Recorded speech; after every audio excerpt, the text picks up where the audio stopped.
Welcome to Strength in Leos. How's it going, everybody? It's Evan back with the Strength in Leos podcast. I hope everybody's having a great day as you're listening to this show. On today's episode, we have on a roundtable talk with Kevin Barron from Mutant Geckos and Miles Schwartz of Impeccable Gecko. Two awesome guys, two hilarious dudes who are super smart and really knowledgeable about Leos. They've been breeding for a decent amount of time now, have tons of experience, and are just awesome to talk to individually and together. They're just super awesome. This episode was actually recorded earlier this year, and as I'm recording this intro, I have not listened to this episode, so I have no idea what we talked about. I don't remember at all what happened when we record this episode, but I hope you guys enjoy this episode. And before we go on, I want to say thank you to our sponsors. The Blessed Gecko over the last 5 years has acquired an incredible variety of geckos from some of the top genetics available. In the past, they have maintained all animals within their own collection as holdbacks, as they have taken time to observe genetic pairings, dispositions, sizes, coloration, patterning, and etc. Go check them out on Facebook and Instagram, and of course go check out what they have available for sale. Impeccable Gecko is a small to mid-sized, family-operated, hobbyist breeder operation. They specialize in leopard geckos with high-quality genetics. At Impeccable Gecko, integrity and animal welfare is above all else. Miles Schwartz works with some awesome morphs and lines that are not only high quality, but also fairly rare in the hobby. Go check out their social media and awesome YouTube channel. John Scarborough of Gecko Boa Reptiles has kept and bred more than 80 species of reptiles, and his focus has turned to specializing within the genus Eublepharis. He has worked hard to pioneer some of the most cutting-edge leopard geckos while maintaining genetic purity and honesty. Go check out their website for their most up-to-date availability, and don't forget to follow all of their social media. Suburban Geckos is operated by Chris Charlton. Chris's passion and enjoyment for herpetoculture, and more specifically leopard geckos, drove the desire to take his hobby to the next level. Suburban Geckos treats every animal with the utmost care and respect, and cut no corners when it comes to the health and integrity of their geckos. Suburban Geckos is a strong supporter of the Strength in Leos podcast, so follow them on social media and check out what they have available for sale. Grove Geckos is a family-owned and oriented medium-scale leopard gecko business. Lance Musgrove is a hobbyist breeder with the goal of producing healthy, visually stunning, and refined genetics for their geckos. They can be found online at grovegeckos.com or on social media like Facebook and Instagram. Give them a follow and reach out to Lance at any time. Spotty-tailed Geckos is a small hobbyist breeder that focuses on quality genetics and maintaining excellent husbandry. Andy got started in the hobby when his daughter wanted a pet leopard gecko. He immediately fell in love with the animals and the hobby. Andy started breeding his first leopard geckos in 2015. To this day, he keeps a very small collection sourced from top-tier breeders. How's it going, everybody? Evan back with the Strength in Leos podcast, here with another great episode for season 3 of the podcast. We have another roundtable discussion for you guys. Today we have on Miles Schwartz of Impeccable Gecko and Kevin Barron of Mutant Gecko. So, guys, welcome back to the podcast. How's everybody doing today? Doing all right. Hanging in there. Doing my thing. Awesome. So we're here in 2021, having both of you guys on. This is the first time we've had both of you guys on a podcast at once. I guess this is the only way to get Miles back on. So got both of them on. So for 2021, I know there's a lot of big changes happening, and we talked a little bit before the podcast, but we don't really know individually what's happening for 2021 in terms of breeding plans or anything like that. So just, I guess, going back to 2020, any recaps that anybody want to give, any updates for everybody listening about how their season went last year, and then maybe what they think is going to happen for this upcoming season? I'll take it. Start with last year. Well, I can go back to 2017. I started into the melanistic project with a Max Snow charcoal, black pearl lineage, and I put it to an ember to test it, and I had back one male from that. And then in 2018, I put him to a 75% black knight female, and she got egg bound for like 3 months and then passed the egg, so I didn't breed her. And then in 2019, I bred her, I had to wait till 2020, and then in 2020 I bred her, and I had some really really nice babies from that pairing, and I held them all back. And this really my main direction this year is going to be that melanistic project, and also try to strengthen some black pearl charcoal with some 2019 babies that I held back that I never paired in 2020. So I'm going to take the male from 2017 and put him back to his parents, his babies, and hopefully get those and try to work with a couple different melanistic lines. So things are a little on hold because a lot of babies that I held back from 2020 aren't still up to breeding size. So that project's going into 22. And then most of my stuff is going to be wild types this year. Wild type and bay. I'm working on trying to separate the bay project from the rainwater line. So I'm putting I'm going to put some double heads together this year. Again, that's another main project of mine. So a lot of that's going to be done in 22 as well, along with triple heads. I also got triple heads as well, which is probably going to go into 22. So my season's kind of on hold till 22, except for the wild types. Maybe a couple scattered with melanistic and bay, but again, I held back probably like 40 geckos for 22. So I'm not pushing anything. I don't like the whole 50-gram gecko breeding situation because anytime I tried that, it never worked out for me. Egg binding, a bunch of duds, and I just don't believe in it. So I wait to the 1 year mark and at least 60 grams. And unless it's a Turkmenicus or an Afghanicus, then they can get the 50-gram mark. But that's a big one for those guys. Yeah. Are you accepting follow-up questions? Go, baby. Hey, where's that eclipse, the melanistic eclipse fall into that project you were talking about? Is that from the second generation from that snowflake? It is an F2. It went so all my melanistic project is all gonna have a mixture. It's like a whole jumbled up mixture. So there's snow in there. There's Murphy's patternless, Eclipse, and Tremper.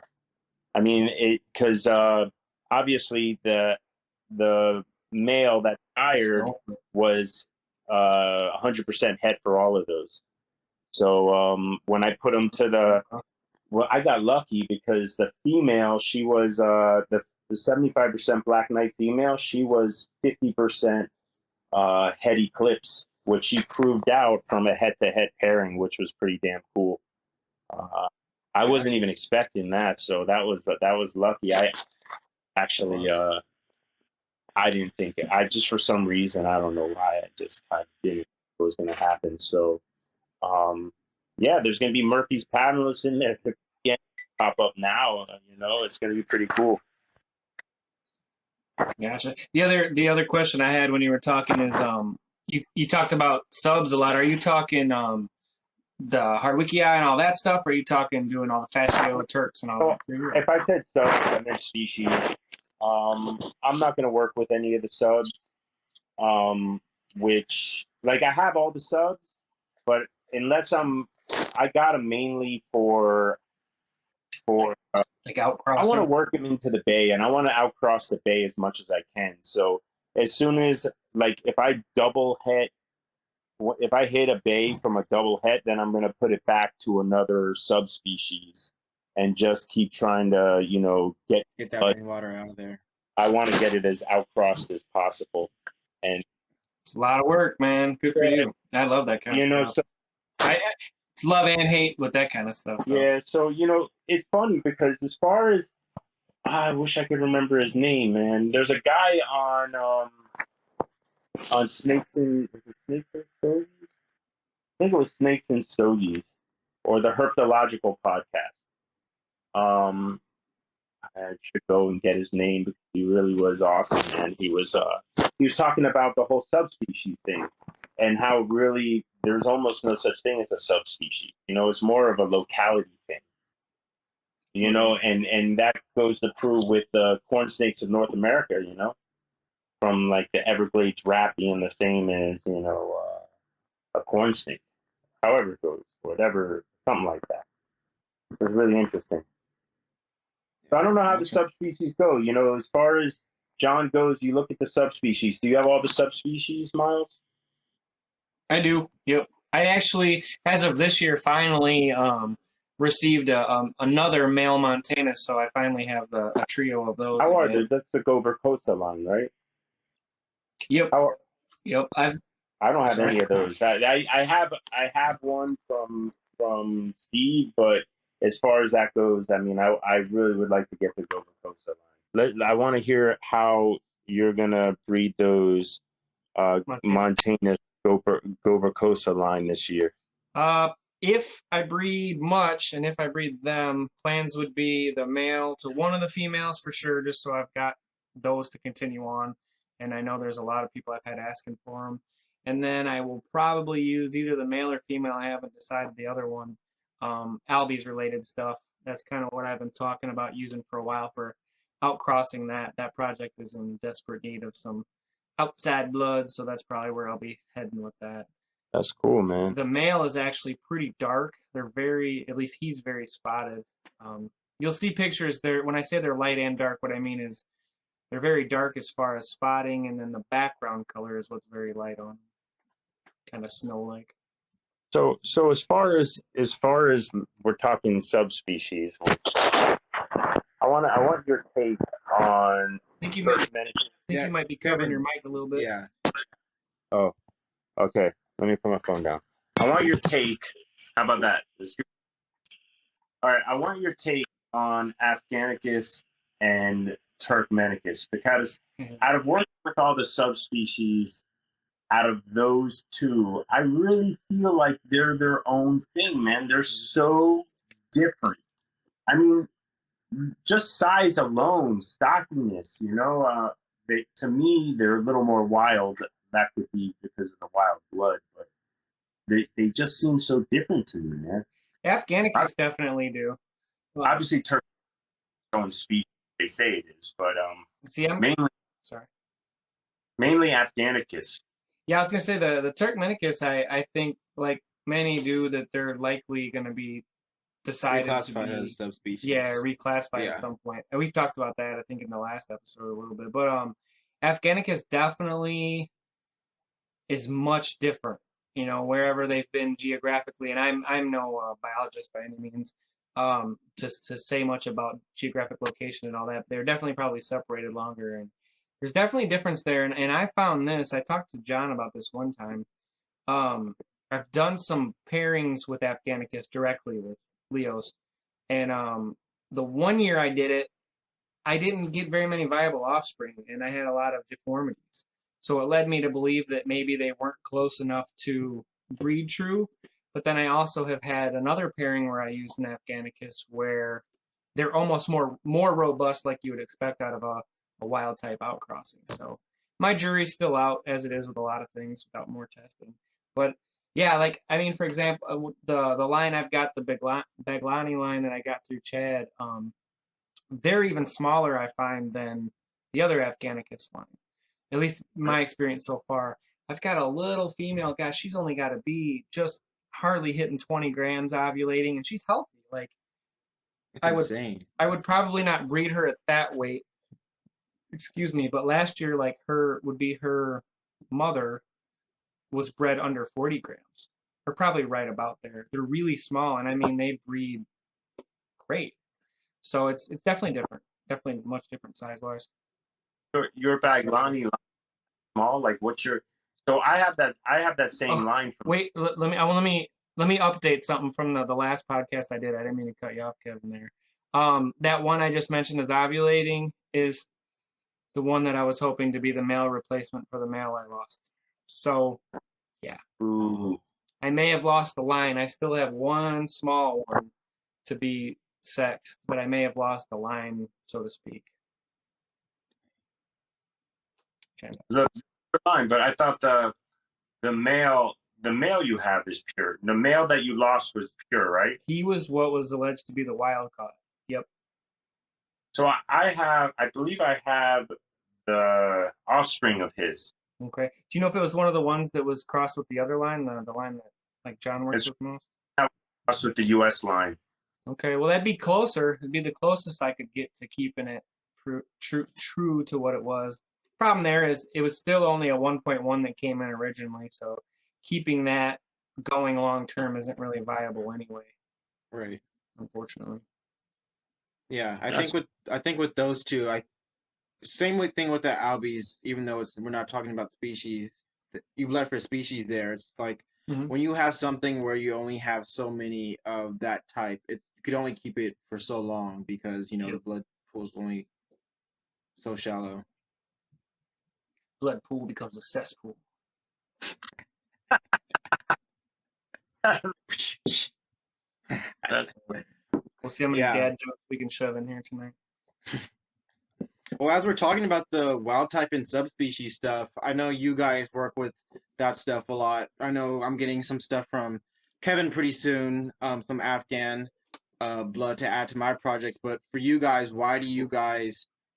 We kind of talked about this a little bit, Miles, on our last podcast. But for you, even Kevin, you could chime in on here. But for you, what's the importance of the wild type stuff? Why do you guys like it? And then further down, we could even talk about what you guys think its value when you're crossing it to other stuff, outcrossing, and then also colors, sizes, and all that stuff.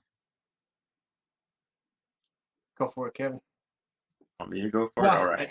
I kind of like- spoke on it a little bit last episode. I like the wild type stuff because of when I was, first getting into the hobby, there was no morphs. Everything was basic. There was no wild types because it was a leopard gecko. I mean, you didn't call it a wild type because it was a leopard. And I kind of like, you're never gonna see a tangerine. You can imagine like a fuscus, right?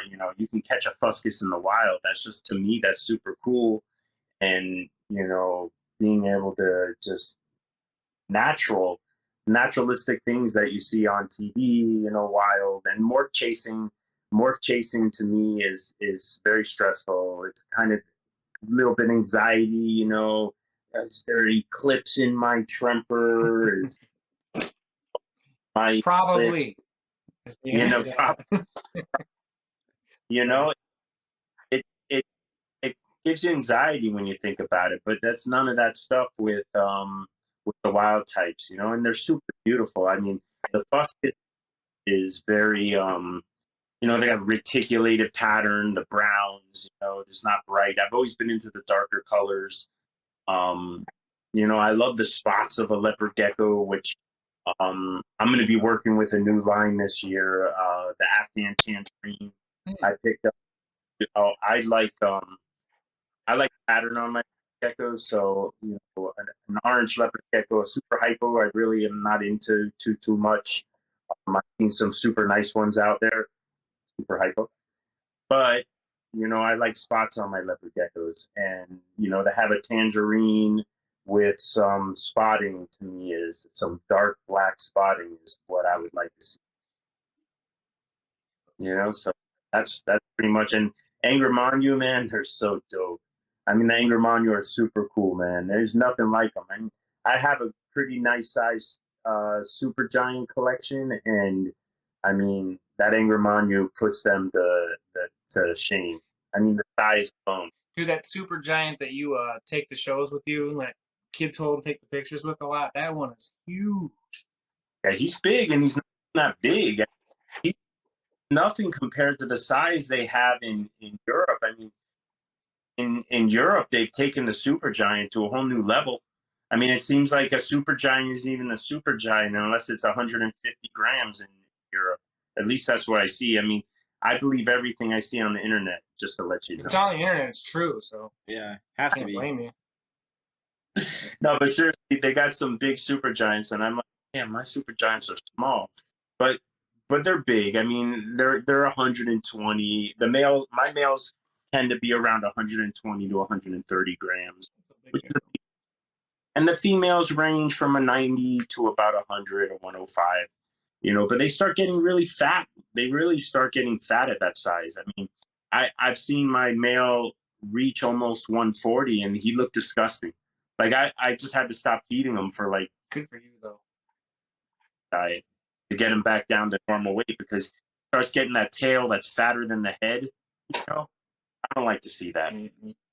Yeah, I get my most messages probably about super giants and Diablo Blancos, and I always have to say I don't actually work with them. I never have. Not that I have anything against them, but just It's hard to work with because everybody's arguing what it is. I believe that it's a polygenic thing where you put, a big gecko to a big gecko, and you get big geckos. But I've also, and then like the giant thing where they say you breed a super giant to a normal and you get giants. Well, the giants are the same size as a normal leopard gecko. They're nothing special. It's the same exact size. But if you breed a super giant to that giant, you can also get big geckos. So then it sounds recessive. I think it's the way you describe it there. Like, but I think it's also the same thing if you're talking about line bred stuff. Like for a while, I remember some people would think bold stripes would be recessive. Like if they crossed a bold stripe to kind of a normal looking gecko, then pair those two babies together, they'll get stronger bold stripe looking animals. But honestly, I think that's kind of just a line bred aspect of it, where if you cross, say the father and mother, cross those together, get some babies, and then cross the father to those babies or the babies back to each other, you're getting that lineage to pull up stronger, if that makes sense. So it kind of acts like a recessive, even though it's still a polygenic type thing. If that makes sense. absolutely.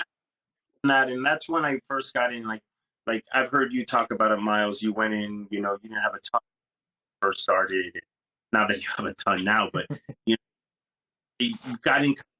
That's where I went with my melanistic project. I got it deep. I bought one gecko, and that was in 2017, I believe.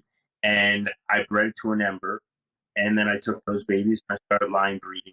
Well, today I have a dark gecko. I have a few really dark geckos from that whole line breeding scenario. So I mean, I think it's like the same thing. The blood's there. The DNA is in there. You just have to unlock it. So pretty much the same thing. So I personally think super giants are polygenic. Most people, because you will get small ones, and I've seen writings. You can get runts. You can get slow growers. And that all leads to you want to get runts. You want to get runts if it was recessive. I think. I personally, but again, I'm not a scientist. Don't know. Fair enough. Yeah. The question that started that off was the subspecies or species question, and I kind of spoke on that last time, so I won't say a whole lot. But I don't think I'll be breeding many this year, just for sake of room. We've talked about that too, where I don't even know how much I'm going to breed at all this season. Which I know not everyone's too excited to hear, but so far I haven't even bred anything this season, so we'll see. But yeah, cool. Yeah. So, well, I'm, like I said, I'll do the wild type, so I'll pick up for your slack on that. Hey, if you need anything, let me know. I got some. I'll pair a couple African fat tails this year. I got one of those. I got to get posted. I have one I got to get sold. You're gonna be messing with those this year? A little bit. I see my amelanistic is ovulating. I'll probably pair her. I would like to produce one of those just for craps and laughs, so to speak. I've never done it, so I'd like to see that come up. Yeah, I only have the was it 2.5 or 2.3 that I have. Decent sized group for fat tails. Oh, I got tails shaking in here. I don't know if it's picking up on the mic. Start breeding some stuff. Yeah. For the wild type stuff, Kevin, I know you pair that to the base, so I want to hear a little bit of your reasoning behind why you wanted to pair the base to the wild type. I know you want to see that bay without the albino in there, but in terms of also like genetics and then strengthening that line, Why'd you decide to go that route? And then also the subspecies you pick. Why'd you pick that one?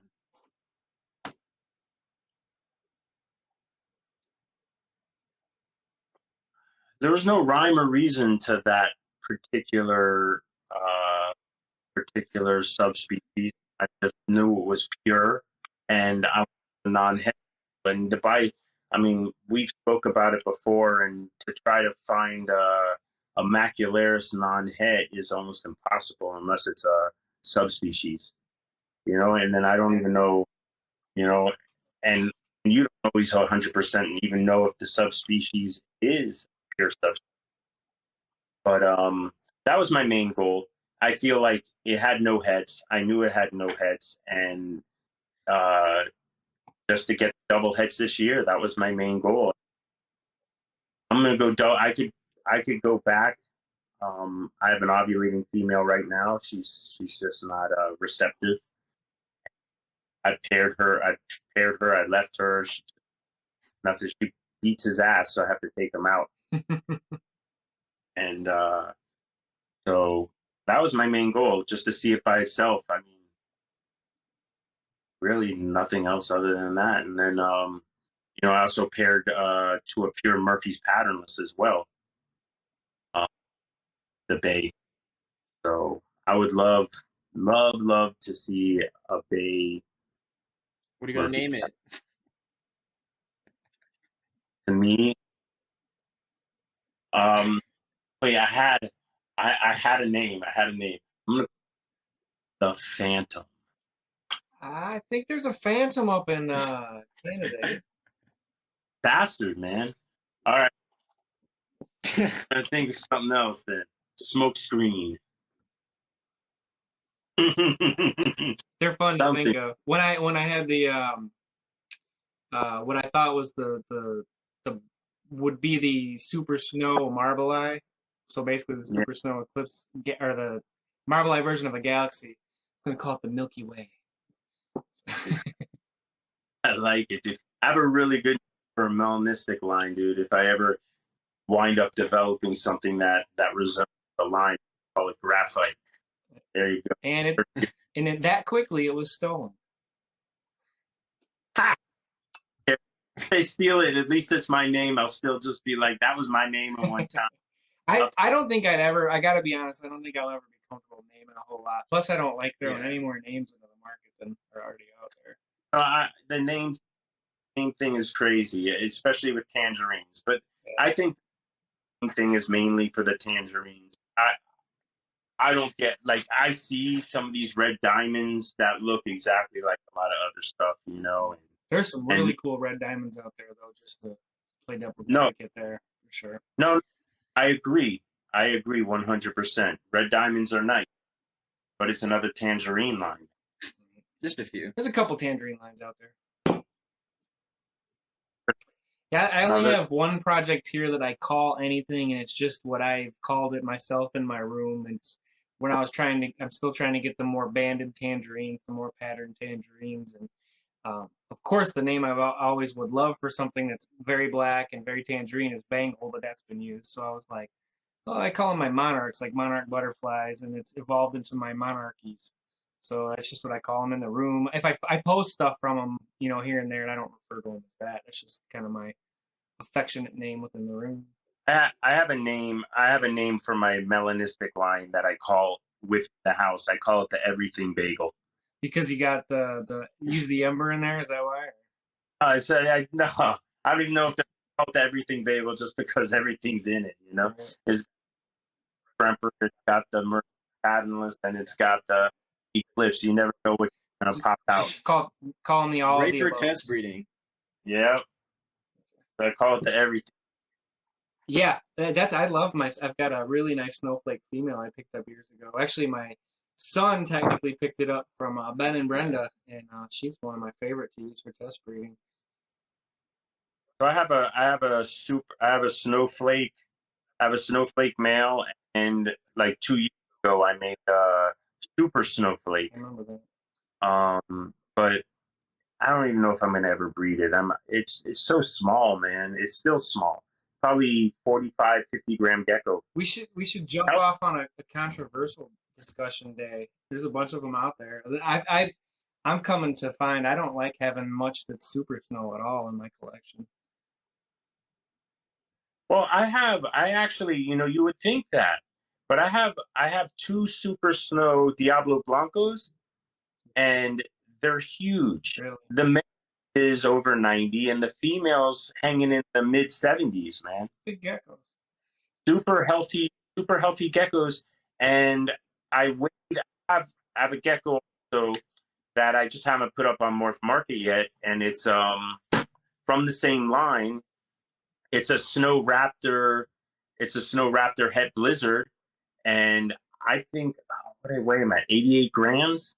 Big boy. They're all big. They're all big geckos. I mean, it's from John's. It's from John's stock. You can pretty much guarantee it's pretty outcrossed then, hopefully. It was a super snow. It was a super snow Diablo Blanco male to a snow raptor het blizzard. Okay, I think I remember looking at some of those in messages with you trying to ID some stuff the one time. It was a possible. Miles, were you het talking blizzard, about so I got lucky deformities on and that stuff stuff. with the super snows? But Just I totally first off agree with you, Kevin, where there's some super snows that just seem to be totally fine, totally nice size wise, but the last 2 seasons I've had quite a few super snows that just grow super slow for me. Just super slow. And it seems to be pretty consistent with the super snows that come out of the pairings where the other geckos and siblings were fine, so that's really all I can, comment on with it. So I've just gotten to that and it overrides most things, so I've gotten to where I really prefer the other lines of snow as far as any like polygenic projects, because you don't have to worry about hitting those supers.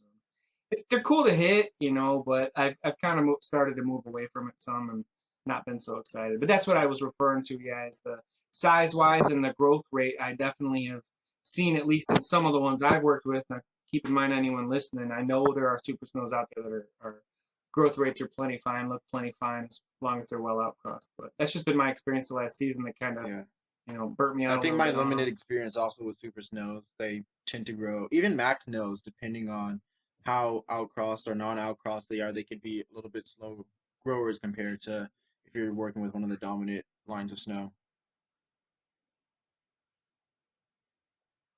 yeah, I've had nothing. I actually have had no experience with that as far as max snows. All my max snows grow really, really well. Yeah, I think most of mine have. I can't think of any that were any different. But again, that's we each have our own personal experiences with that stuff. From I feel the same way you do, Miles. Though is I have in that melanistic charcoal black pearl line, 2 of my holdbacks that look really good. 2 of my females happen to be max snows, and the male is also max snow. I'm like, damn, because I see people posting, black knight super snows and melanistic super snows, and I really want to produce those. Mm-hmm. Not my thing. It kind of wipes it out. Unless, I'm sure that people will be in the future line breeding the Black Knight Super Snows, but for now, I think when you I in just don't general, want when to you're really talking about hatch super any. snows, it's really hard to add anything else on top of that, unless maybe you're adding Eclipse or White and Yellow, get some Galaxies, but It does. The Super Snow does really good things to the Diablo Blanco. It really makes it that white instead of that pink. So as far as that goes, I was playing with the idea of doing Super Snow Diablo Blanco to Snow Diablo Blanco, but I'm also a little nervous for the reason being they're both Super Snows. I don't know how well I'm coming in for you guys, but I am having a little internet hiccup over here, so I'm not getting you guys super well. I can hear you good from my. I'll I don't know about Kevin. Yeah. Okay. Cool. Bandwidth issues with a bunch of folks in the house Tell them watching everything. Gecko people are talking, so you need to use the internet. Usually I use my own band here for the Wi-Fi when I'm doing stuff like this, but it's not open today. Hard to explain. Anyways, yeah, where are we at? I'm curious, Evan, did you have anything written down at I all? did have Any some topics, stuff or are we written totally down gonna wing just it in again? terms of yeah, I do I have knew a you. few things tripping down, but as we're talking about just jumping off from different places, um, I don't know, whatever you guys wanted to do. I think we're kind of going off right now as we're talking, so and then if we ever run out of stuff, we could always go back to the Yeah, list. Yeah. But I kind of just wanted to ask you guys a little bit sure. about just in this climate, I know we're talking a little bit about how we're not really sure how this season is going to go. There's a lot of stuff happening in the gecko world and then also in the real world as we're talking right now. So, as we're moving into 2021, where do you see the balance of mixing that? I guess talking about personal life and then gecko life as we go forward, how do you see that balance going forward? And then how 2020 just mixed things up a ton of bit. How do you think that that's going to change the gecko hobby? Do you think it'll go back to how it was before the pandemic and Corona? Or do you guys think that kind of the way that the hobby is moving forward right now in terms of social media and then also reading wise, you think that's kind of going to continue into the future? I'll be really interested to see how things go moving forward as far as shows go. Especially with, and I think I can't remember if I mentioned this previously in the episode or not, seeing how my business seemed to have picked up markedly by not having shows. Morph Market, excuse me, for Exploded. starters, really just, I mean, I was just bombarded with Yeah. emails. Oh yeah, it was pretty cool. To sell out pretty much of an entire season within 2 months' time was really nice. Um, but I'm curious to see how that'll look moving forward. I highly doubt that reptile shows are going anywhere soon, as far as disappearing or anything like that. But who knows, man? I think that's, a total hypothetical right now with not knowing what comes next as far as this COVID stuff. It's kind of up in the air.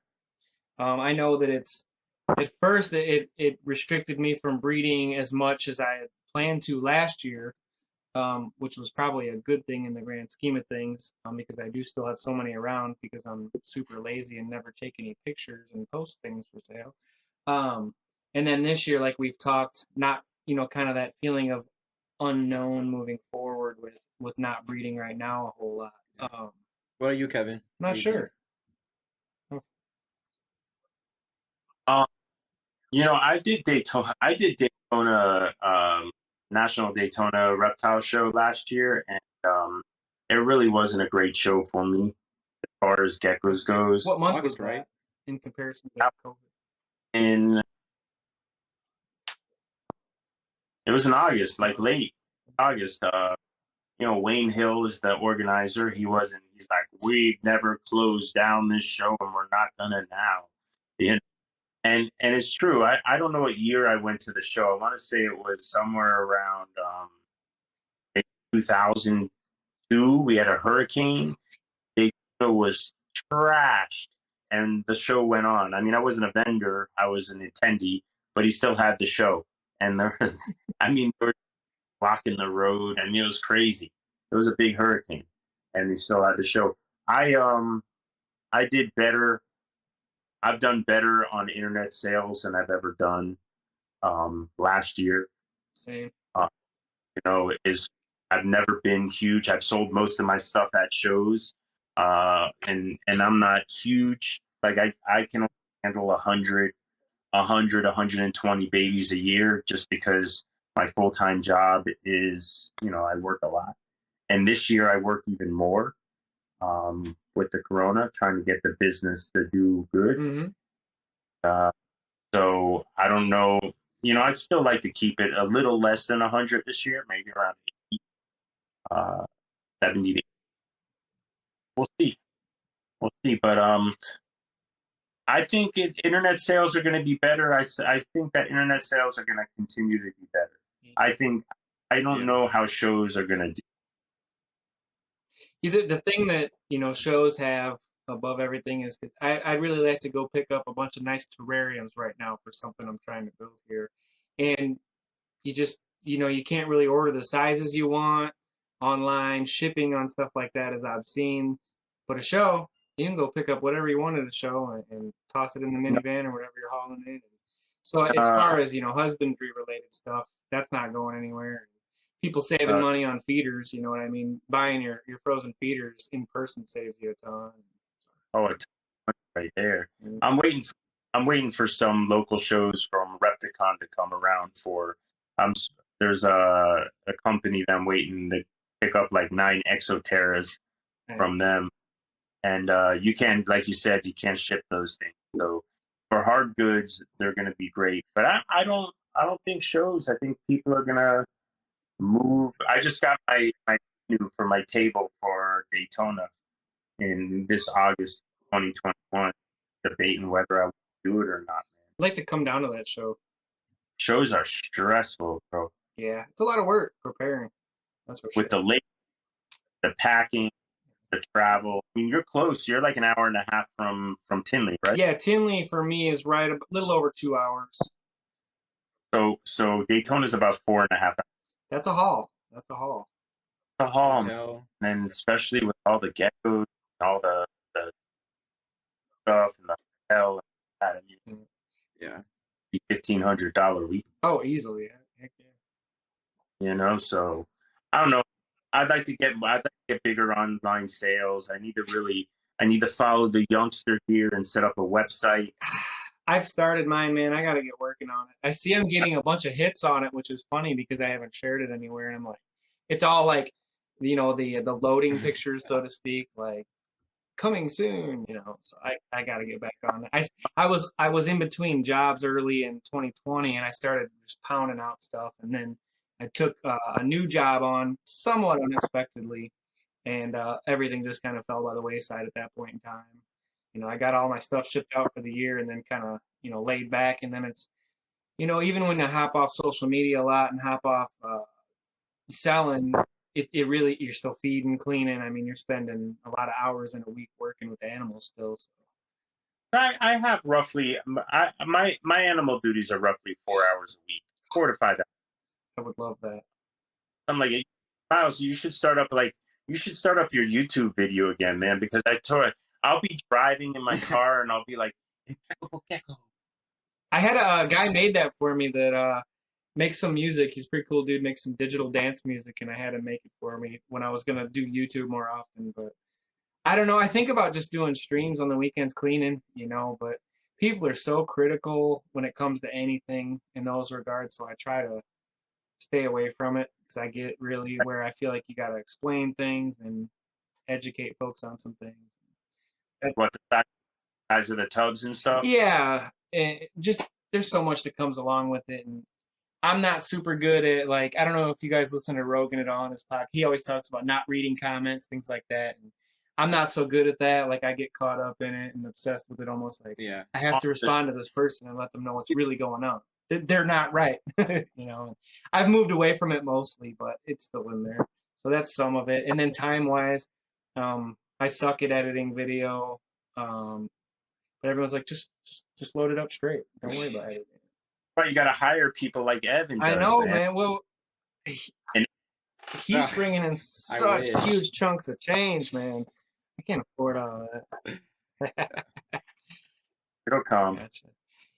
But you talked about the balance part of it, and that's where I struggle most, man, because, career-wise, I'm in probably the best spot I've ever been as far as my career goes. I'm making the most I have ever made financially. I work for a good company. I work for good people. And to walk away from that to jump in full-time, besides just being scary, it's like, I don't know if it would. I think I'm in a place where I could make it work. I just ran my tax numbers for 2020, and I'm like, I could expand and make that work. It doesn't come with the 401k plan and stuff like that, or insurance, but there's a fun topic. We should have like podcast style and really talk about everything besides geckos today. I'm always down for that too. But I don't know. I don't think that's in the cards for me. So I'm really at that point where, do I scale back some, or do I just breed less? But then I feel bad. I got 60-ish females, I think, ovulating that are just kind of hanging out here, and I'd love to see them producing somewhere. But do I sell them? I'm a hoarder. I don't know. So Miles, Yes, I mean, I know like your the integrity overall, and I get that, but like, what is your main focus? Like what is your main focus? If you had to set it down, you had to breed only 4 morphs. I could never decide. And that's I've gotten a lot of crap from other breeders about that, or I could see some people probably laughing at that question as you asked it too if they're listening.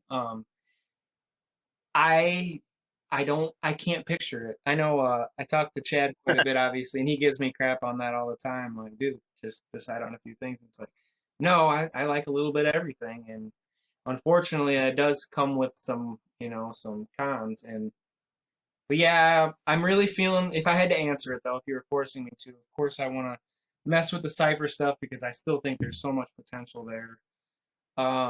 Lot of work there to be where I would want it personally. Um, Rainwater, I'm really feeling. I've got some really nice rainwater stuff over here that kind of popped up somewhat unexpectedly. I want to work with. And then I, of course, love the.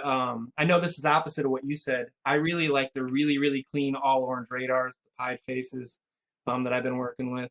I also like a lot of pattern too. It's kind of a both and. I'm sort of dichotomous in everything I do, all or nothing. And so if I had to pick, yeah, that's probably where I'd be. And of course, the Albies, just because that's sort of been attached to my name at this point in time, and I do have a very special spot in my heart for that line. So there, I named 4. Yeah. That's all.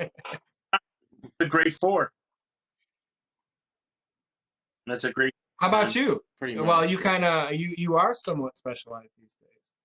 Yeah, I actually really honed it because I was getting overwhelmed and I wanted to do a little bit of everything, and I just decided I'm gonna work with the bays. I got kind of tired. I got a little tired of Tremper, man. Like everything Tremper. So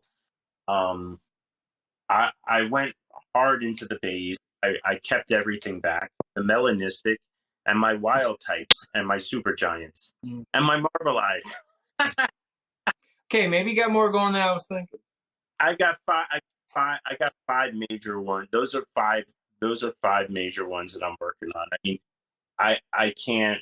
I. It's funny because I asked the same question because then I have African fat tails too, and I really stopped breeding. I saw that. I got gargoyles and I have crested geckos as well. I just sold ours. We had one as a pet only. I sold them actually locally. Those are, I haven't with those. Really, my daughter takes care of all of that. That's cool. As far as gargoyles and the crested geckos goes, she takes care of all of them. I don't really mess with them. I play around, but when we got offered somebody's collection, and I kind of like shunning it away. I was like, no, I can't do it. I can't take on anymore. I got going on here with my own things. I don't want to look at new species, but everybody in the house is pushing me. Oh yes. So we need them. But you're taking care of it all, and that's pretty much where we went. And then African fat tail, I love them. I love hatch morphs. They're amazing. They're a little more than the mine eat only crickets. Some of them eat worms, but I'm not trying to switch over to something I don't want to eat. Mm-hmm. So and field crickets. So, and the babies are hatch small. For me, they grow slower. So it's a lot more. So I'm going down on the African fat tails. I have a couple projects that I'm working on. You produced some nice ones, man. Last year. Yeah, I've read some really, like, over the last couple of years. I've been line breeding the patternless. Got some really nice tangerine patternless whiteouts. I love them, but I produced them the last couple of years, so I really don't want to produce more. I might produce a couple more as far as line breeding goes, but I picked up in a trade. I picked up an A-male whiteout, which if you ever seen those, they're awesome. Amazing. They're amazing. And then I also picked up a whiteout head A-male, and both of them are 6% head patternless. So that's So they're both too small, so I'm not breeding those this year. And then I also picked up from Nick over at My Gecko, I picked up a pair of ghost patternless. Oh, they're double het ghost patternless. One's a whiteout, and they're sweet too. So I'm based some nice stuff too. Nick has amazing. Can get Nick on here. Man. He doesn't want to do it. Ah. Yeah, he's the fat tail man. He's the nice stuff. I don't even know if that's it doesn't sound like a compliment. but no, man, he has some amazing stuff, and he's been working with them for so many years. So I say he's kind of a top dog in that respect. For sure. Fat tails go, and he has some really nice tangerines he's been line breeding for like 10 years as well. So he's got his own tangerine line that's really nice as well. It's a whole new ball game, man. Mm-hmm. I mean, people don't know. I mean, people keep things under wraps in the fat tail, and as far as two morphs that aren't viable as far as females go are the ghost and the caramel, and I feel like people have known that for so many years. It's so crazy to me to think back to myself. Like, I just figured out last year. I just heard for the first time last year. And those morphs have been around forever. So that's just been don't tell those sheep. Don't tell those sheep that they're not viable. We're going to keep selling caramel females for as long as until they figure out. I got something to say to all y'all. Up next, we're going into QAnon conspiracy theories. Let's go. We're going to really go out there on a limb today. No. So anyway, man, I really, you get a fat tail guy on there, man, just to tell everything about them. But they are awesome. They're awesome geckos. My favorite thing about fat tails? The morphs and taking pictures of them. Awesome. Easier to take pictures of, or what? And they're like Play-Doh, dude. Wherever you put them, Kevin, for you, how was your? I might actually get some stuff posted for sale. That was the case. Especially with Corona. Cool.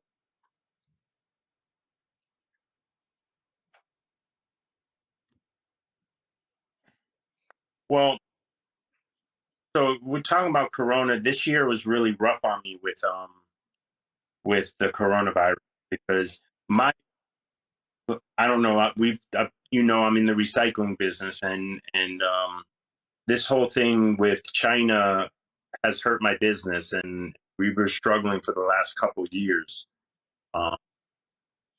real hard, man. And this year's been good, man. Last year it kind of picked up. We're doing better now, so I've been working so hard, man. But you're still posting every day on the Instagram, geckos so I see you're still doing that. It's just been taking care of them, getting them fed, getting them cleaned, and well, I have a lot of pictures in my. I got a lot of pictures in my phone, so it's like wake up.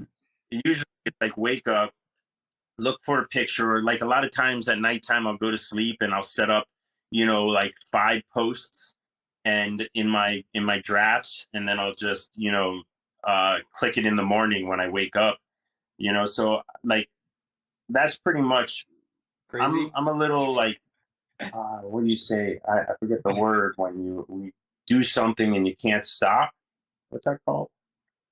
Well, I would call it addiction, but kind of addiction, I guess. Obsessive. So I get into I get into these things, whether it's working out. When I get into working out, like it's been like 8 years, like I'm crazy about working out, and I get into geckos and like I can't stop thinking about geckos, and I'm like, okay.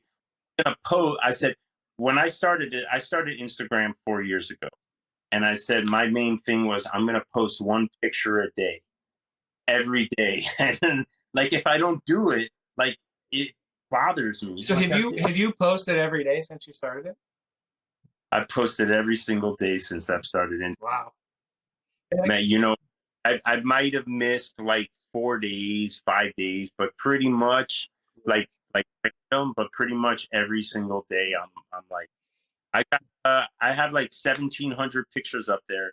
It's I've started January 16th, 2017 was my Instagram. Yeah, I kind of ran mine the way you did. I do it off and on, especially during hatchling season. It's much easier. I take all my pictures of hatchlings and then I have them in my phone. And literally, like you said, I roll out of bed as soon as the alarm goes off. I'm messing with my phone for the day, and bam, I'm going to do my post for the day. And those consistent daily postings help a ton for algorithms and getting followers and people seeing your content. Hopefully, getting people that are interested in your content. And then, like, honestly, well, you guys, if you follow my stuff, probably know I haven't been posting much at all for probably pushing 2 months now. Mainly because I ran out of those pictures in my phone. I had a bunch in there, and I haven't been taking any. So, yeah, I'd like to get back to it some. I do miss doing that. I like the interactions. Yeah, stuff like I that. think handling the social media, I don't know about you guys, but for me, it's almost like a totally different beast than just cleaning, feeding, and being done with it. But social media could be, especially depending on what platform you're using. Like, I know Kevin, you're mostly on Instagram. I know Miles, you're a little bit on both, a little bit. But depending on the platform, you definitely get kind of two pretty different crowds. I think you guys could both agree on that. Yep. And then depending on what crowd you're catering to, you definitely get some different responses depending on what you post. So for me, it's definitely been a bit harder just blocking that out for those certain crowds of negativity. And then also, people still, because regardless of what you're doing, I think people just see your geckos on your page and then want to constantly be in your messages and DMs and whatever. And still, you don't want to leave them not answered, but you still have all these other different things that you got to handle too. Yeah, that's a hard balance, man, because I'm a guy that, if a kid hits me up and he's like, hey, I would love to get a gecko and I'm trying to learn how to take care of him. I want to help that kid. I want to spend the time to say, here, to do this, and sometimes it's, here's a link to all the content you need. If you have any additional questions, let me know. But yeah, when you start getting, more interest and more messages, you kind of have to start, unfortunately, deciding what you can and can't answer. It's the bummer. Yeah, as far as social media goes, I got a little off color on Facebook probably like, I don't know, 8 or 9 years ago. I didn't like the negativity, and I didn't like if you don't like this post, you hate Jesus. Or if you don't like this post and repost it, you think babies with cancer should die. I hate those posts, man. And I just said screw Facebook. I said screw Facebook from then on out, and I tried to get into it for as far as like Mutant Geckos goes, but sometimes I just don't sign on for 7 days. I got my first hate on Facebook. Somebody talking crap about me and my geckos and saying, yeah, I sent that to you. Miles was the one that sent it to me, man. Really? And it was crazy. Talking about my guy? Come on. Yeah, and Miles hooked it up, man. That really meant a lot to me, dude, believe it or not. So thank you.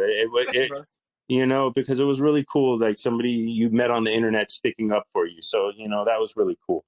And they were saying my geckos weren't trimper, but they didn't know my geckos were incubated really low temps, and a couple of the ones I posted didn't have. See, my gecko room's about 80 to 82 degrees, so if you don't give them that 90-degree hotspot, they're gonna get dark. People don't know that. People don't know that if you have your geckos at 80 degrees, you're gonna have dark trimpers. Just is what it is. Dark albinos in general producing more melanin. Yeah, so even if you were to hatch out geckos at a hot temperature and then put them at 80 degrees as you're raising them, they're going to turn dark on you. And people don't know that. So this guy's talking, he doesn't know what he's talking about. There's no way these are trimpers, blah, blah, blah, blah, blah.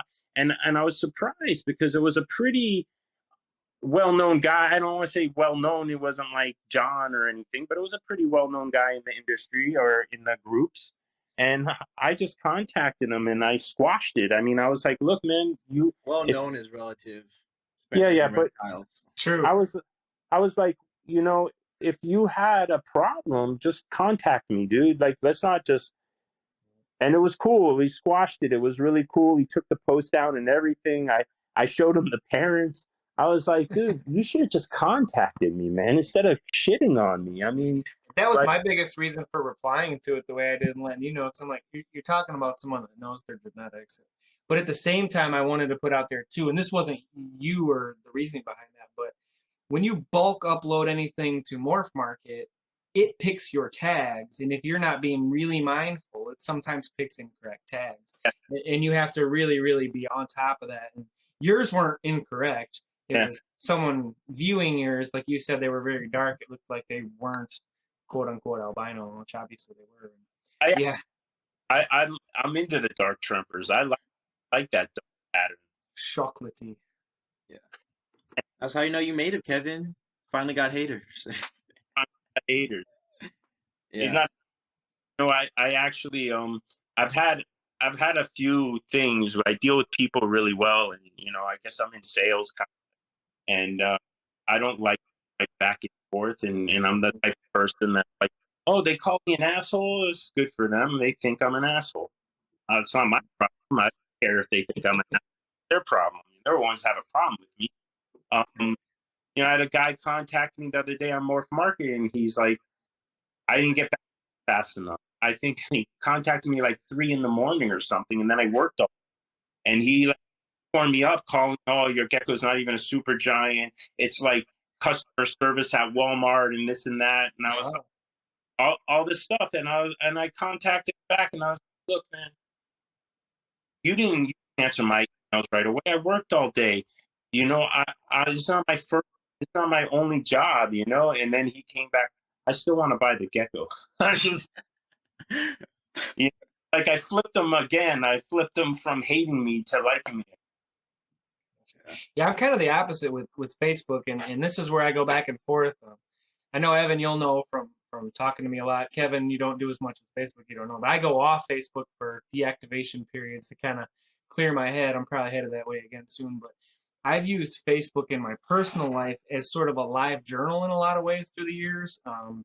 I have sort of a well-known and kind of hard-won story sometimes was in some regards, and I don't mean that to sound like other people don't or something, but that for me, I found it to be very, very effective. It gave me the audience I needed and the support I needed to kind of go through some things, and it was very meaningful for me. So I like to do it. Excuse me, for those reasons. So that's been hard for me when I take those little sabbaticals, but at the same time, I'm not good at like screening out the negativity. Like I get so tired of seeing so much divisive stuff. I'm a lover at heart, even though my default nature is kind of ornery. I really want people to get along. So I got to get away from it sometimes and get back to real life, if you will, quote unquote. But Right. There's been I've heard a lot of different podcasts where there's a lot of hate for social media, especially Facebook, in the market, and I think it's a great thing. You can look the other way when it comes to negativity, or you cannot engage. One of my favorite sayings is you don't have to attend every argument you're invited to, and I'm not good at it, that admittedly, but I don't know. I think overall it's a good tool. I'm on the same boat as you, Miles. I think social media, especially, I think Facebook, the community there, especially if you go to the right groups, it could be really helpful. In terms of genetics, just seeing what other people are doing on there. But for me, it shouldn't be. I know, Kevin, you're not on Facebook, right? But I don't think people or my audience or whatever who's on Facebook should not see whatever I have going on, because I'm the person who can't, block out the negativity or any of that stuff. So I don't, like you guys have me on Facebook. I don't post any of that. I don't really post on Facebook, on personal Facebook. But when I go and do kind of the gecko thing, it's just me posting. I leave off there. If people comment, I go back, comment, and then that's really it. Unless I'm going and seeing other people's stuff, because it really comes to a point, especially when you see other people's stuff and people kind of elevating that negativity, is when it really gets to me. It really kind of puts a piece on you. So it's really hard to step away from that for a second and then to really think outside that. Um, the gecko game is really bigger than this stuff than what's on social media. So really just keeping that in mind is important. Yeah, I hate drama. I enjoy watching drama unfold. I will be the first to admit that. I love watching this stuff go down, but I have Yeah. no desire to engage in it there or in my personal life. No way. I've got way too simple of a life these days to waste energy on that. Right. Nice. Yeah. I think I don't know. I think with this, again, going back to Corona, I think people are at home, people have more time on their hands. So I think that's also another part of it. So I think as we start to move back to normal, if we ever get back to normal, whatever we call normal now, Right. things are definitely going to change. No, in theory, and it's just a shift in perspective. This is normal right now. This is Yeah. normal currently, you know, and maybe in some regards indefinitely, and Right. it's a change. It's crazy. Yeah. Now, in terms of geckos, like, where do you see? Again, we talked about shows and then kind of going online, but in terms of like social media, I know we've seen a shift and where that's moving. And we talked about a little bit of YouTube, like Miles, I know you were on YouTube for a little bit. You had a couple of videos on there, but social media in the future, how big of an influence do you guys think that it will play into marketing and then some of the stuff that we have ongoing in the Gecko game? Whoever wants to take that first. Well, social media is huge for as far as marketing. Yeah, It's it's not going anywhere. a major platform. It's a major platform. My main marketing tool. I mean, I started. I listened to Gecko Nation Radio, and Heck yeah, man. yeah, Jeez. was that you need a way to get rid of you.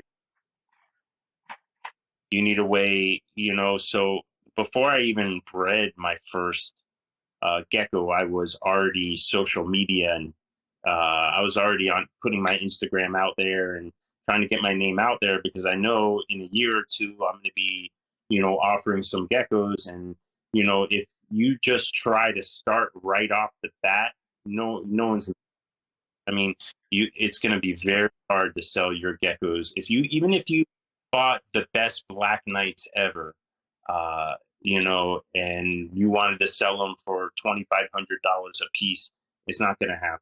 Because Pretty no one much knows not. you. You don't have any credibility at that point.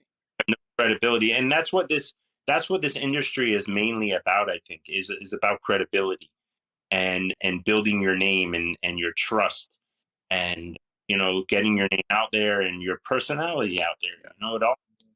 That's a great example of why, like, for example, on that post we were talking about of yours, or about in regards to your business, Kevin, where it's like felt obligated to jump out there and go to bat for you because I know you're a guy in the hobby that has ethics, has integrity, and people have done that for me, you know what I mean, as far as like, oh yeah, you can trust that guy. He operates in the way we do, whatever, blah blah blah. And it takes that. You got to go to bat because you know how quickly you guys have seen it, especially recently. There's been a couple pretty public issues where it only takes one good decision, one wrong video, one wrong idea, and you're done.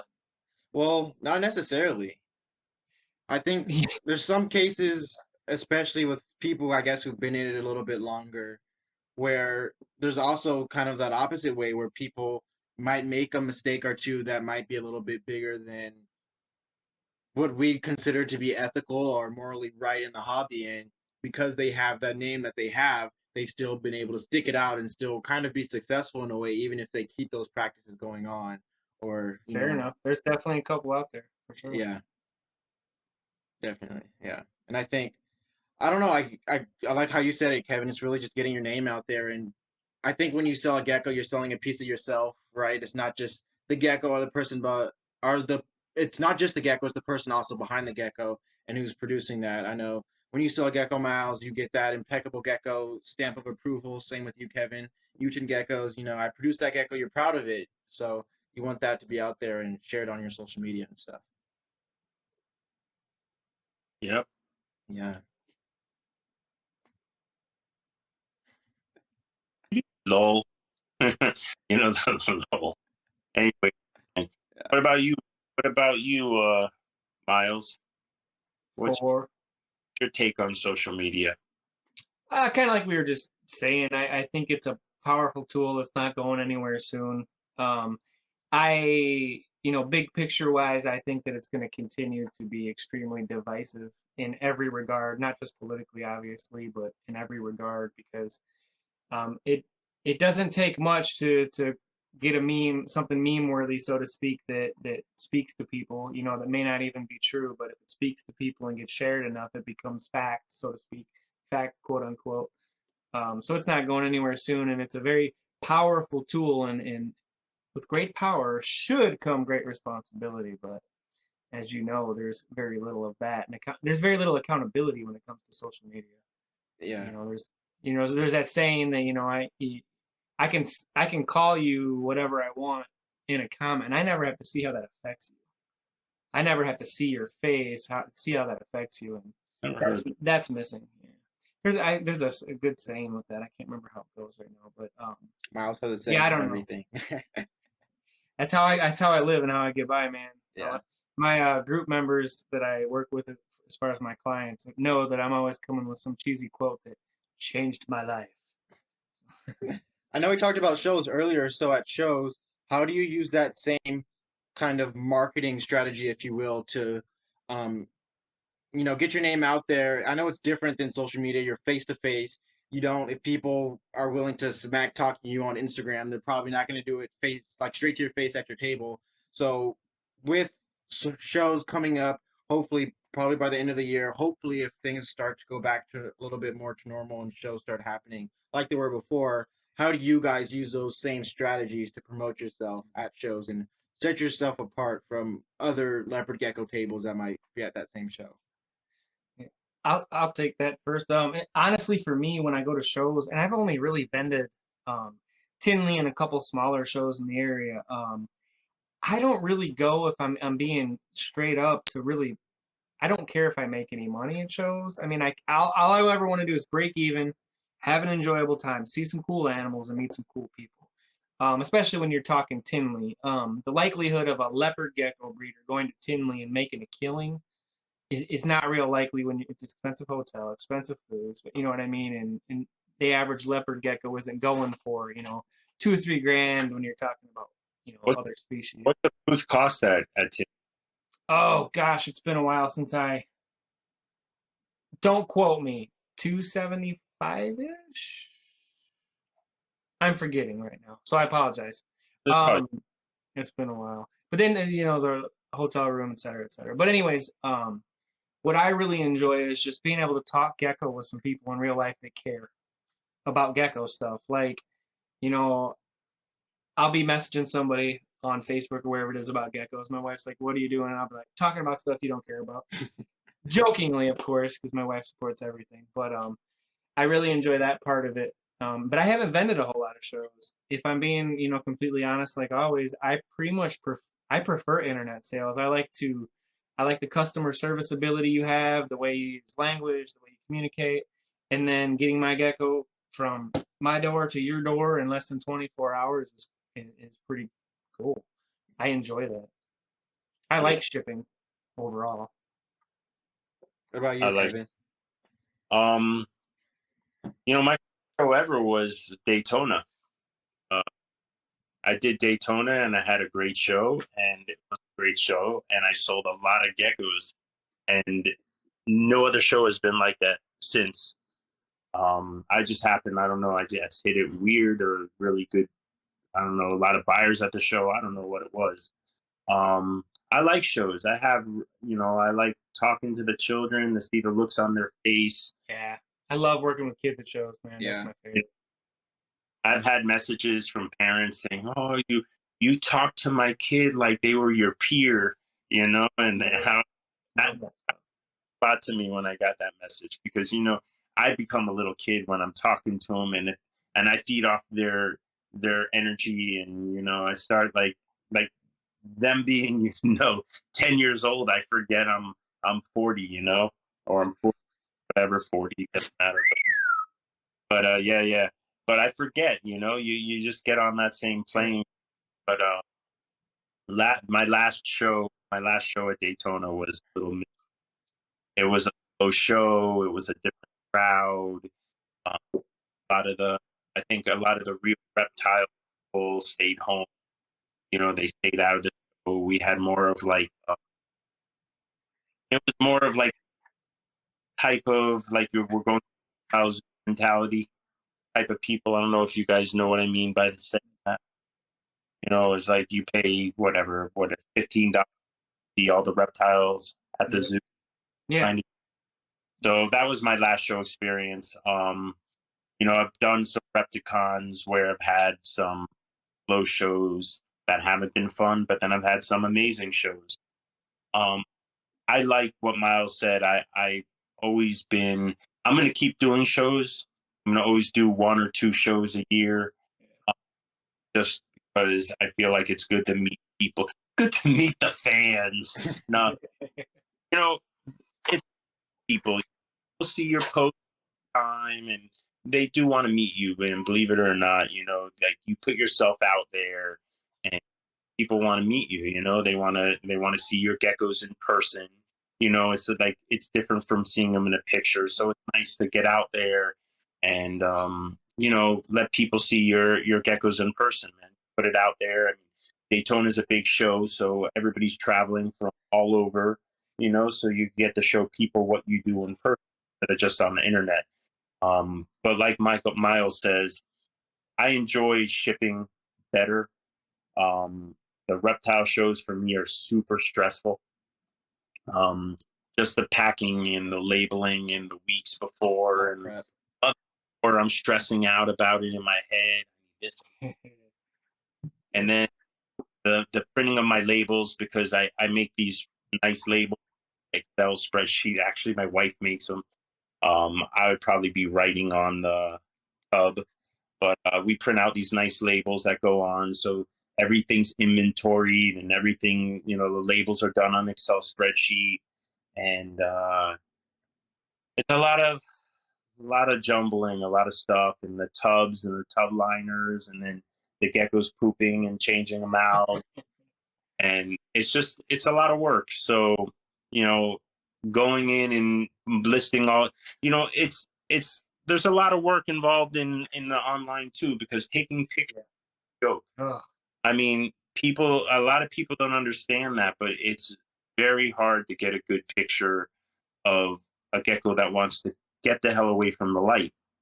You know, so especially out, and and that's a lot of work too, and it's also stressful to think about. Hey, I got to go home. I got to clean all these geckos, and then I got to take pictures, and then I got to do all the genetics and list it all. Miles knows that. Yep. But so it's give and take, but I'd rather ship personally, but I'm still gonna keep on doing the shows. I think as far as like Tinley goes, I will always only vend one of those events a year because I really like to go and attend rather than vend the other time. And see some stuff. You don't get to see some stuff when you're vending. Yeah, man, that's another thing. Like I love Daytona and I love going and talking to people and talking to other vendors, but when you vend, you have no time to do that. And then when you get off, I gotta, you know, I don't go and hang out at the bar or anything like that. I hang out with the family the whole time I'm there. Oh, So me too. I don't really get to talk to any vendors or anything like that. Because I've grown up since I'm 18 going to that show, and I love going to see all the animals. Everybody's displaying their best stuff, their most rare stuff, unique. I mean, it's crazy. I saw the Murphy's patternless unveiled in Daytona. Oh wow! I believe the Tremper Supergiant was unveiled at Daytona. Is that back when you used to ride dinosaurs to the conventions and stuff? Oh no! I had that little Fred Flintstone car. Nice. You were riding a big old school skateboard. That's what you're actually riding back then, probably, right? You know, I slept all day today. I did a skateboard marathon. Did you? I know you do the charity stuff with that. Yeah, cool. I didn't do a charity thing yesterday, but I did. My leg locked up on me, man. I only did 20 miles on my skateboard. Yeah, my record is 115. Wow, man. I normally do around like 7, like 2 years I got 100 and like over 100, and then the rest of the years is like a 70, 80, 50, stuff like that. But this year, man, with Corona, I stopped going to the gym in March. I put on about 20 pounds, and I concentrated on the family and the geckos, man. And I haven't been skateboarding that much. I still like to do ollies and shit like that, and hit the parks once in a while, and longboard mostly because I'm scared to fall now. Might break a I've hip. ACL skateboarding. I've torn meniscus and patella skateboarding. Back about 5 years ago, I don't know where I was thinking. I used to go down this small hill in Tennessee, but I misjudged the grade of the new hill I was going down, and I was doing like 45 miles an hour, man. And Unbelievable, Mark. ever since then, I haven't been the same, man. That's like every crash I've had has been worse and worse and worse. I went out to the parking lot with my kid, and I'm showing him how to ollie and stuff, and I realized this time I'm scared to fall. Everybody on the podcast, I'm scared to I'm scared to fall, man. I don't know why, man. I don't want to hurt anything anymore. Takes longer to heal now. It does, man. Yeah. Okay, so my reptile room is like in a basement room in the corner. I know you don't know anything about basements down where you're at. No. You'll be swimming if you go in a basement there. But it's a basement, and I've got one window in it. And what I found is when I first started doing this, there's a lot of particulate in the area, obviously, and I was really worried about allergens. I showed some response to mealworm, mainly superworms at one point in time, and I really wanted to stave that off as long as possible because it's taken so many people out of the hobby. Anyways, I wanted to get a ventilation system put in, but I didn't want to like formally change my house. So what I did is I actually pulled the pane out of my window down here, or the whole sash, and I put in an attic fan.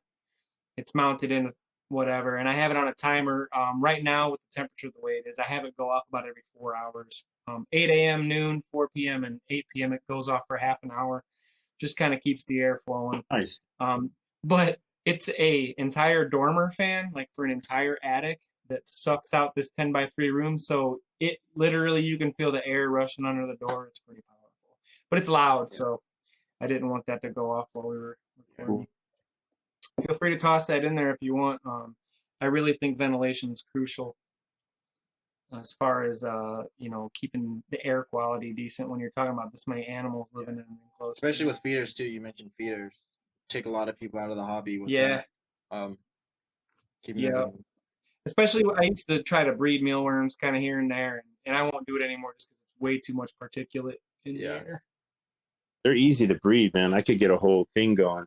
I had a guy down the road start a business, but he's shutting down shop, which is unfortunate because he has really good stuff. But he just he couldn't make it work, man. And he wanted this. I was always telling him it's such a good business, and he was trying to make it work, but he wanted to sell me his business, and I was like, I got a whole nother business I'm worried about.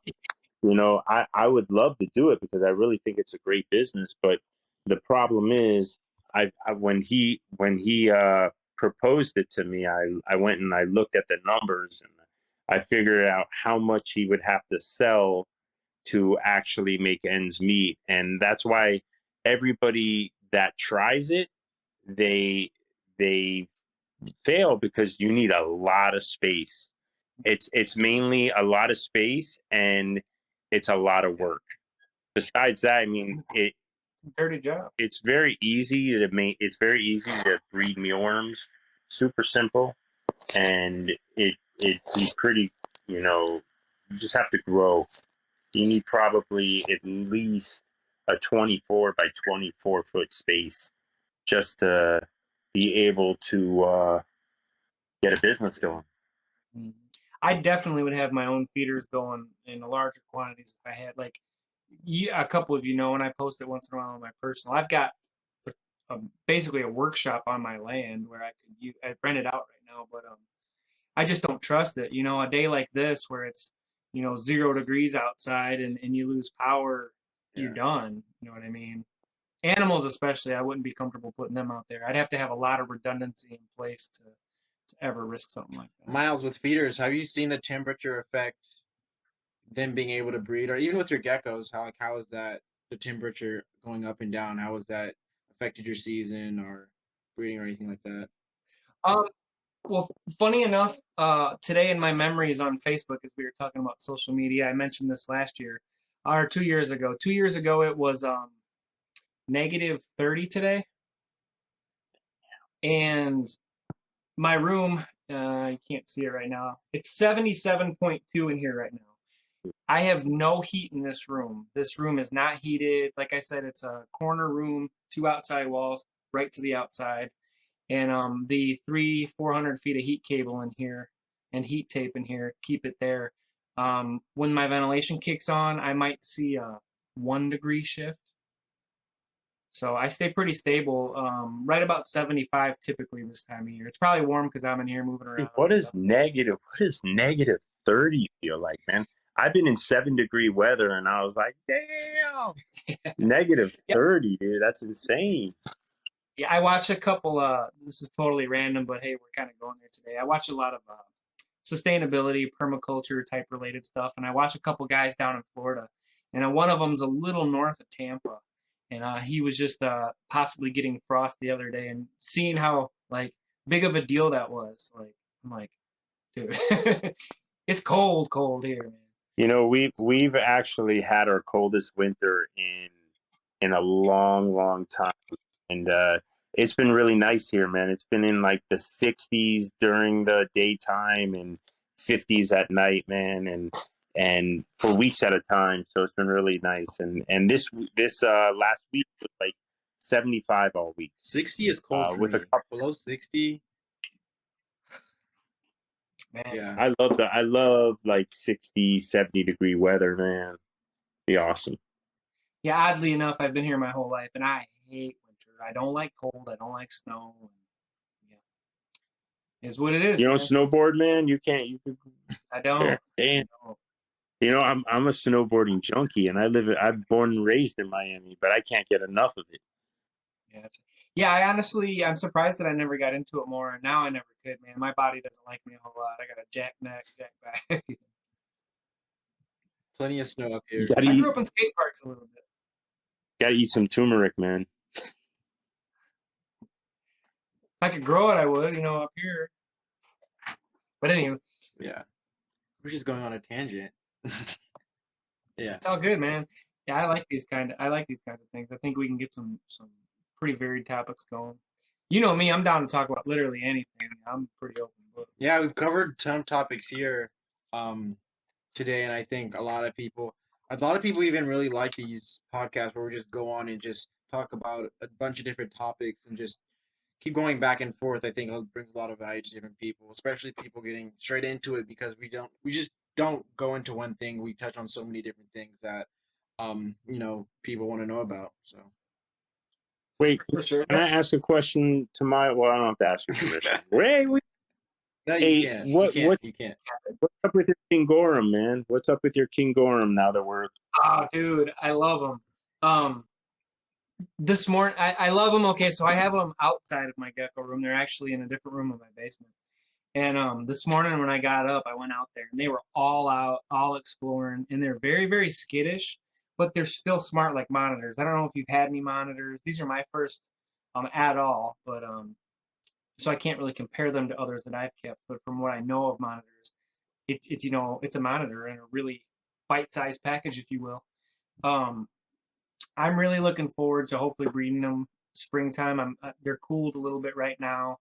I'm offering more spraying, kind of wet season, so to speak, and we'll see what happens. It's a 2.3, and what's I that? saw you holding one the other day for the first time. Yeah.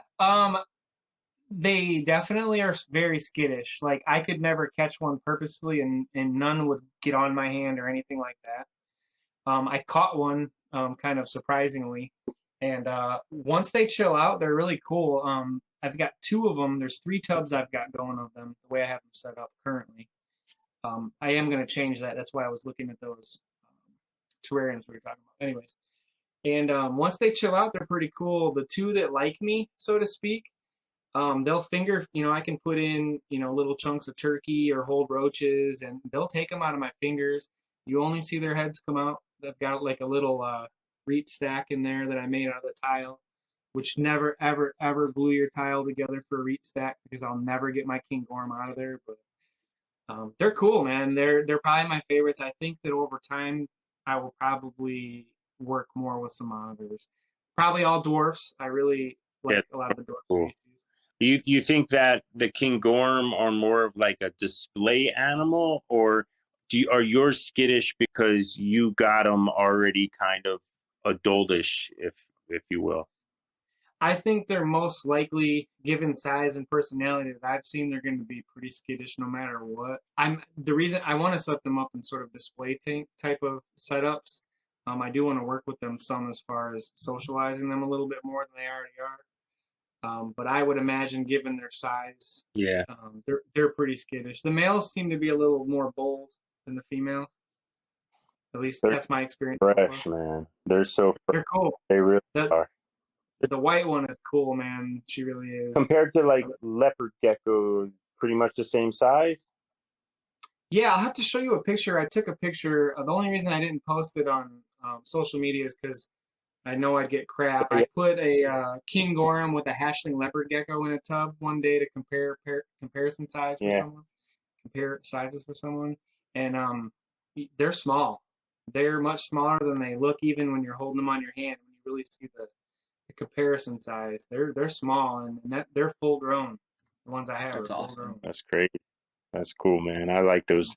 I always liked those from the first. There was a guy in San Diego that was breeding them. Started with a P. I can't remember, Prometheus or something like that. Okay. He was breeding a lot of them, and they are really cool geckos. Sorry, monitors. Geckos monitors. We call them gecko monitors. They're cool, man. I stumbled onto them and getting them haphazardly. I didn't even necessarily mean to, and then I got, like we were talking, obsessed. I'm looking at pictures, I'm seeing them, and I actually messaged a guy that had I googled him, and some Facebook posts came up, and I saw a guy, and I'm like, hey, do you still work with these, and do you have any for sale? He's like, actually, I'd like to get out of them right now, and I'll sell you everything I got. And I was like, what's up? Nice. I think John used to work with those a while back. Yeah, I know. When I would look him up, he had some pictures posted. I know he used to work with Ackies back in the day. Yeah, that's one. I'll be honest. That's one of the monitor species that don't entice me a whole lot. They're cool. I don't know why. They're super cool though, man, because they are. I've had Ackies back probably 20 years ago. Am I dating myself? I had Ackies like 20 years ago, man. They're pretty cool because they're sociable. They're not. That would be something. They're not skittish. They're not skittish, and they're bigger, but they're not. They still stay small. So that's what's cool about the Ackies. Gotcha. I don't know if you guys are familiar with the Pilbarensis. They're like a kind of a really pretty much the most colorful I've seen as far as the dwarf monitors go. And I'd really like to work with them at some point. They're larger too, larger than the king gorms. King gorms are about the smallest you're going to find in the hobby, at least that I've come across. There's a couple other species that are that size, but that's about it for size. Super cool. Great question, man. We need to go down to Freeport, play with some monitors, some geckos. Yeah, dude. I'm not opposed to it, man. We'll have to get you down here at some point. Yeah. We'll definitely meet up at that Janesville, Wisconsin show one of these days too. You'll meet some cool people there. I don't know if BM is. I don't know if he's been vending at that one or not, but I've run into him at Sewerfest. Gary, Wally. Wally's a blast. If you guys have never hung out with Wally, he's a goofy son of a gun. Guy's just a wealth of knowledge on different species. Wally's a good dude. Well, Wally seems like he knows a lot, man. I see it. I watch his YouTubes once in a while. Love his YouTube, man. I've been on there a couple times with him, and it's always a blast. And he's just full of knowledge. He posted some of your pictures on one of his YouTube channels. Didn't you did a giveaway with him or something like that, right? Yeah, I did for the he calls it the 12 Supreme Days of Christmas. Yeah. I did a gift certificate this year, which, by the way, if the guy that won is listening, please get a hold of me. I've contacted him, haven't heard anything. I'll take it. Yeah. I'm sorry, wrong number. Who this? Yeah. Yeah. Well, I think we pretty much touched on everything and anything that we could have touched on today. I want to appreciate you guys for coming on again. Finally got Miles to come on to one of these round tables, and then also Kevin round table. So I want to thank you guys for coming on the podcast again. Yeah, I was glad to have you on here, Kevin. Man, he asked some names. I threw your name out there. I'm not taking responsibility No, for I it again. appreciate it, man. I told Evan I'd be a sidekick if he needed me.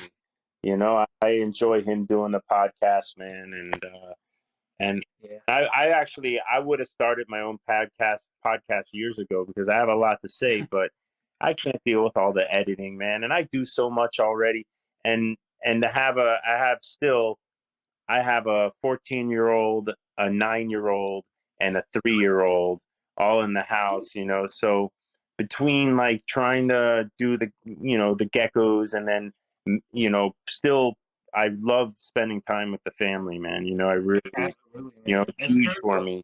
And my son is crazy, dude. And check this in my son's room right here. Look, he's dinosaur Nice. and skateboard crazy, dude. That's Just awesome. like just like Papa's boy. And I didn't even push anything on him, man, except he grew up with a rhinoceros iguana in his playpen for 2 years.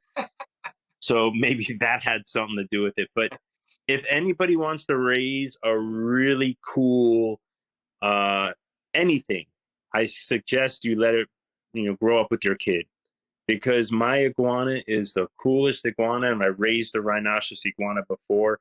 This one takes the cake. I mean, my son was kissing the glass and throwing balls at the glass and nose up against the glass, and it was literally in his playpen, man. I mean, so we blocked off like a section and had the iguana cage in there, and it grew up with him, and he loves it. After this episode airs, Child Protective Services comes to your house. They're like, "Sir, we heard that you're raising iguanas and children in the same pen." Dude, I got pictures all over my social media. That's awesome. Anyways, man. Yeah, dude, pleasure, man.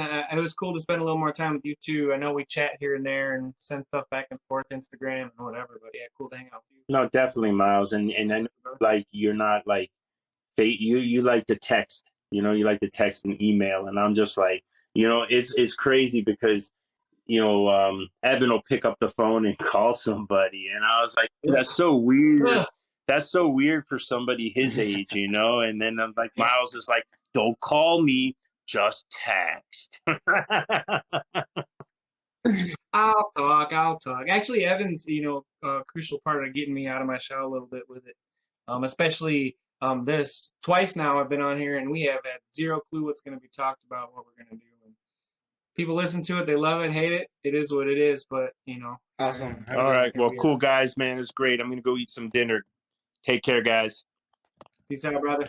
And that's the wrap up for this episode. I want to thank everybody for listening to this episode. I want to thank Miles and Kevin for coming on and waiting so long for this episode to come out and bearing with me in that regard. And then also just coming out and chatting. It was kind of a disorganized episode when we got it. We had a few talking points that we mentioned, and Kevin and Miles kind of just ran with it. So I want to thank them for coming on, and hopefully we could get some more episodes with them in the future. And my one big thing for this episode, if you guys don't know, my one big thing I do every episode. So for this episode was just kind of the tip that they talked about in their experience, and really picking breeders' brains when it comes to people who are new in the hobby or even just experienced people. I talk to breeders on a weekly basis, just getting their input on advice on pairings or sales, things like that. So there's always things to talk about with breeders and so much information that could be learned and that's going around. So make sure to get a couple of breeders that you really admire, and feel free to ask them questions. And yeah, just really get to pick their brain and get their opinions on certain things. It's always great to make those connections with people in the hobby and obviously to get that awesome wisdom and information from different people. I want to thank everyone for joining us on yet another episode of the Strength in Leos podcast. Don't forget to share with a friend, rate our podcast, and subscribe. Follow us on Instagram and Facebook at Strength in Leos. And last but not least, tune in next time for our next episode on Spotify, iTunes, Google Music, and our website, strengthinleos.com. This is your host, Evan Wooldred, signing off. Continue to grow in knowledge and share the strength in Leo.